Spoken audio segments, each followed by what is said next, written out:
Hello and welcome back to the Movie Talk. My name is Ryan and today we'll be talking about How to Train Your Dragon. I know I'm a little bit late with the video. I've been very caught up with a lot of business going on, but anyways, I did want to get out a quicker review. Overall, I will say it's really hard to give reviews on these live action remakes. Most of the time these movies can be very much, I'm trying to think of the right word here, kind of like soulless cash grabs, where they just use the name brand recognition, basically recreate the entire story for the sake of making more money. And while this story is basically beat for beat what the live act, what the was it the animated movie was back in 2010, it's hard to describe the exact feeling because I did enjoy this time. I enjoyed the movie How to Train Your Dragon.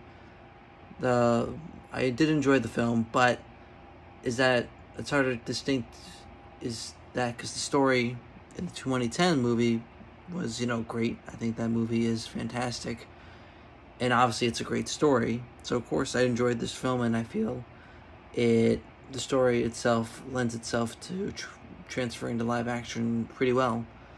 So that's good, but it's hard to really be like, I love this movie and over the top about it, because it is just a live action remake, that it's not an original film, or, I guess what really is original nowadays, but, it's realistically the same movie, but just brought into live action scene for scene. And while that's seeming that I'm very negative, I do want to be clear, seeing those moments in live action were very interesting and very unique. And I think, especially if you're a die-hard fan of How to Train Your Dragon, I could definitely see a lot of people loving it. I think the lead actor, Mason Thames, who plays Hiccup, did great, and Nico Parker, who played Astrid, I think those two, I'll give them credit. I think they had great chemistry, and I think they both gave really good performances, which is what really elevated the film. And obviously, you had the original director from the How to Train Your Dragon animated movies. He came back, and so you definitely feel, you definitely do feel that a lot of effort was put towards this movie. And as I said, obviously Mason Thames and Nico Parker, I think, do a great job of bringing these characters to live action.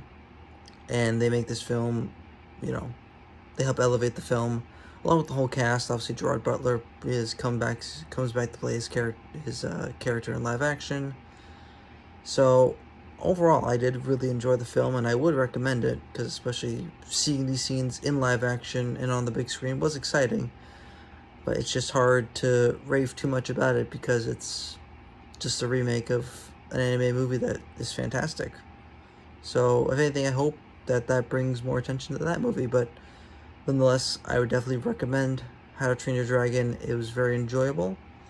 I'm going to try this new ranking scale. I'm going to give How to Train Your Dragon a 8 out of 10 or a B+. I'm not sure yet which rating system I want to do, so right now I'm going to try doing both. So an 8 out of 10 and a B+ score.